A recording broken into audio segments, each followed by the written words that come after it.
If your gig bag has a pair of Birkenstocks and a bottle of kombucha in it, you might be in a jam band. If you bathe less frequently than you change your guitar strings, you might be in a jam band. And if your next gig is in the parking lot of a vegetable co-op, you definitely are in a jam band.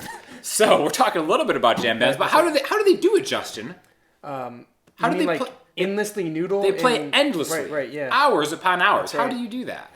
Man, that's what we're going to learn today. We're going to learn like some circular patterns. It's going to be like a little bit of some different arpeggios. We've been doing really linear stuff, like here's the root, here's this. So, forwards and backwards. Right. Now we're going to put it into practice, how you can just kind of just endlessly just do your own thing, which is cool if you want to create like an atmosphere of just jamming. That's right. And so I hope you've been following your Arpeggios with Friends series. I also begrudgingly hope you've been following your Modes of Friends series, because we are going to... Ian. Yeah, that's right. We are going to use some mixolydian kind of stuff. And as much as we like to rip on Ian... Right.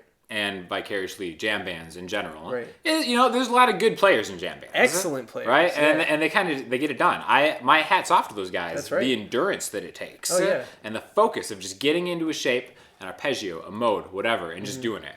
That's right. So right now we're just gonna do something in mixolydian. Okay. Justin's gonna lay down a little hot sauce. I'll noodle a little bit. Right? And I'm just gonna play like a modal thing. We'll do it in the key of C, but we'll do a 5/4 progression. So I'll be playing like a G7 to an F major 7. Okay. And then you do like a G mixolydian. Okay, yeah, so I'll just noodle on. All right, okay, so let's have it. 1, 2, 3, 4.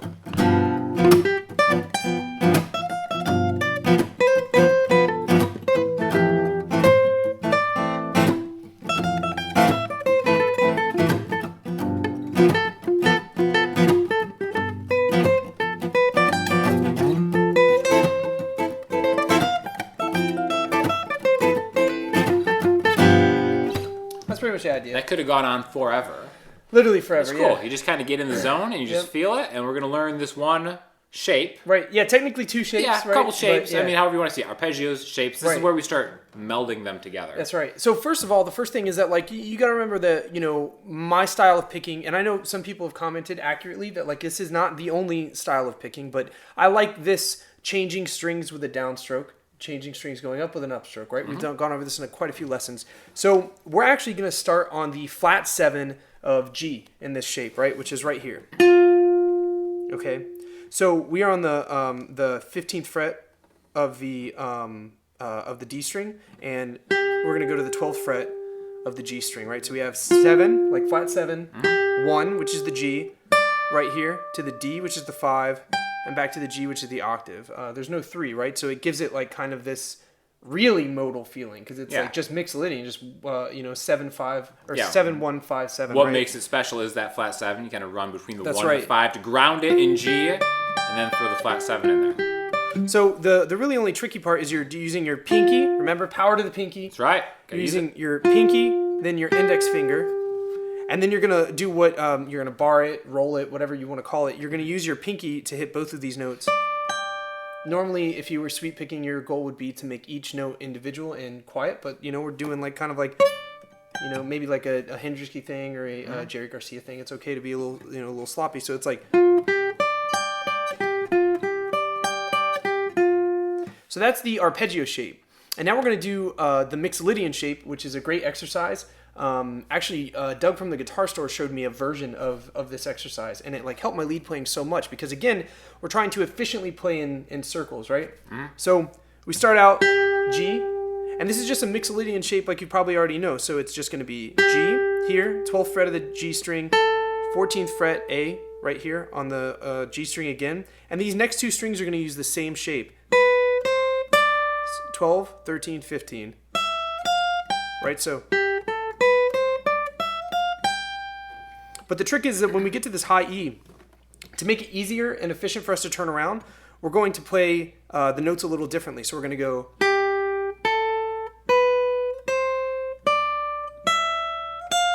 Right?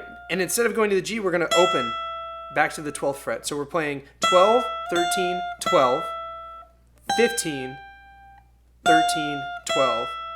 And then we're going to come back down. 15, 13, 12 on the B string. Right here, we're going to go to the 14th fret on the G string, just like we did the first time. But instead of going right back to the G, we're going to hit that flat 7 with an upstroke, and it makes it so easy to change strings. So the exercise slowly, and then I'll speed it up, is...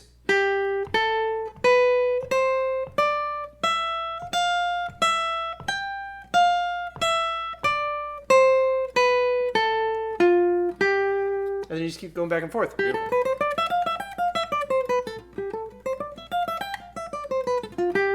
And since it doesn't really like resolve in a traditional way, you can kind of do it endlessly. Yeah? That's right. You kind of flip back and forth between parts of it. Kind of keep it sounding interesting. The circular motion of it kind of keeps it going. Right. And so, I mean, that's pretty much it for this lesson. The only thing that I want you to, experiment with, because that's like something I'm big on, is discovering things on your own, is experiment with weighting, using this pattern and this technique and weighting. So you have like...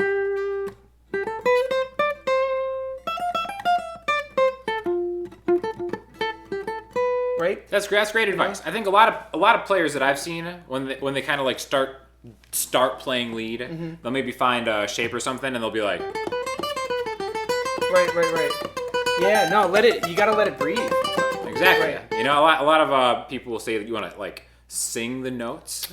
Yep. Right, kind of like to mimic the human voice, Yep. and like kind of create the the time you need to like breathe, like you were saying, take a breath. Yeah, exactly. Yeah, that's it. Yeah, and you can add slurs, you can, or trills. I know you all watching this have a looper pedal because you watched Sean Daniels' video that said why you must have a loop pedal. That's right. So I would recommend either doing the G, F, or even just C, G, anything in the key of C, even in A minor. I'll make a backing track that'll link. That'll just be the thing that we just did, the G7 and the F. Perfect. Yeah, and then I think you experiment with it and have fun, and definitely practice getting the...